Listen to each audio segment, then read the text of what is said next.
கூறுங்கள். ஆனந்தத்தோடே ஸ்தோத்திரம் செலுத்தி அவரை பாட வாருங்கள். சங்கீதம் 100 அடிப்படையாக கொண்ட இந்த பாட்டு நாம் ஆண்டவரை வறுமைப்படுத்தி நாம் ஆரம்பத்திலே வாசித்த வாசகத்தின்படி பூமியின் குடிகளை எல்லாரும் தேவனுக்கு முன்பாக கம்பீரமாய் பாடி அவரை வறுமைப்படுத்துங்கள் என்று நாம் வாசித்தோம். அதே போல இந்த 13ஆம் பாட்டிலையும் பாடி நாம் தேவனை வறுமைப்படுத்துவோம்.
சங்கீதம் 135 முறையாக மாறி வாசிப்போம்.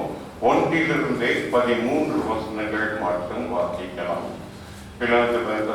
Reading Psalm 135 1 to 13. It is responsive reading.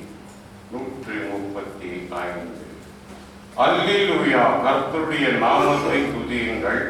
கர்த்தரின் ஊழியக்காரரே அவரை துதியுங்கள்.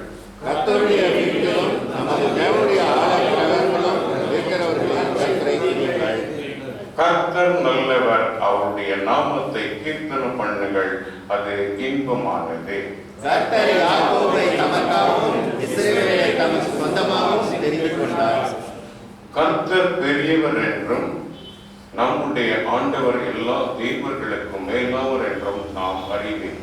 வானத்திலும் பூமியிலும் சமுத்திரங்களிலும் எல்லா ஆழங்களிலும் கர்த்தர் தமக்கு சுத்தமான செய்கிறார்.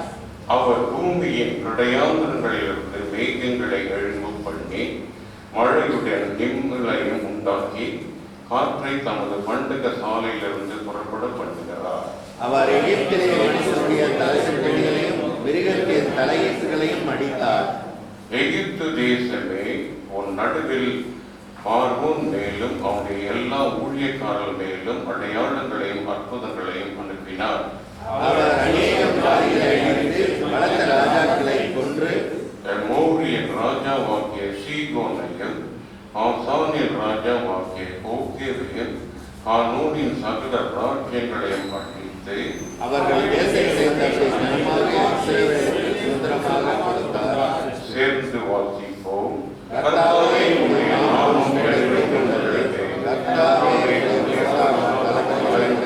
தலைமுறையாக இருக்கும்.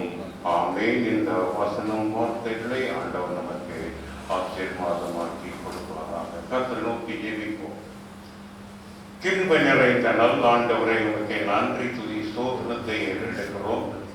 நீ நல்லவரும் அன்புள்ளவரும் எங்கள் மேல்